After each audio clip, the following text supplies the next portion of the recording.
এত সুন্দর আর খাঁটি গাওয়া ঘি যদি বাড়িতেই তৈরি করে নেওয়া যায়, তাও আবার একটা উপকরণ দিয়ে, তাহলে কি আর বাইরে থেকে ঘি কিনে খেতে ইচ্ছা করে বলেন তো? আমি তো যেদিন থেকে বাসায় এইভাবে ঘি তৈরি করা শিখে ফেলেছি, তারপর থেকে বাইরে থেকে আর ঘি কিনে খাই না।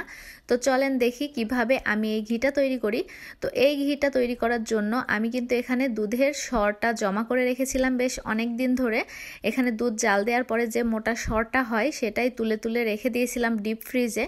আর বেশ অনেক দিন হয়ে মানে জমানোর পর এখানে 1 কেজির মতো আর কি সর আমার জমে গেছে। তো আর বাসায় যে ঘিটা খাচ্ছিলাম সেটাও শেষ হয়ে গেছে, তো ভাবলাম যে ঘিটা তৈরি করে নিই, আর সাথে একটা ছোট ভিডিও করে রেখেছিলাম। তো এখানে যে প্রথমেই দেখলেন যে সরগুলো আমি একটা বাটির মধ্যে নিয়ে নিলাম, আর নিয়ে এখন আর কোনো কাজ না, অনবরত আমি আমার হাত দিয়ে খুব ভালো করে চটকে নিব। এভাবে অনবরত মাখাতে থাকলে একটা সময় একটু পানি কেটে আসবে আর মাখনটা কিন্তু ছেড়ে আসবে। তো যারা হচ্ছে ঘি বানাতে চায় না, এ পর্যায়ে কিন্তু মাখনটা খুব ভালোভাবে ধুয়ে নিলেই হয়ে যাবে, মানে মাখন রেডি হয়ে যাবে, যেটাকে আমরা বাটার বলি। তো আমার বাটারের প্রয়োজন নেই, এই কারণে আমি এখন ঘিটা তৈরি করে নিচ্ছি।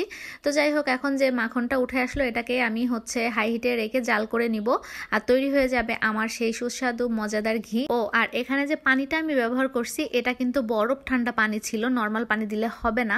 তো যাই হোক, এভাবেই কিন্তু আমার ঘিটা আমি বাসার জন্য তৈরি করে থাকি।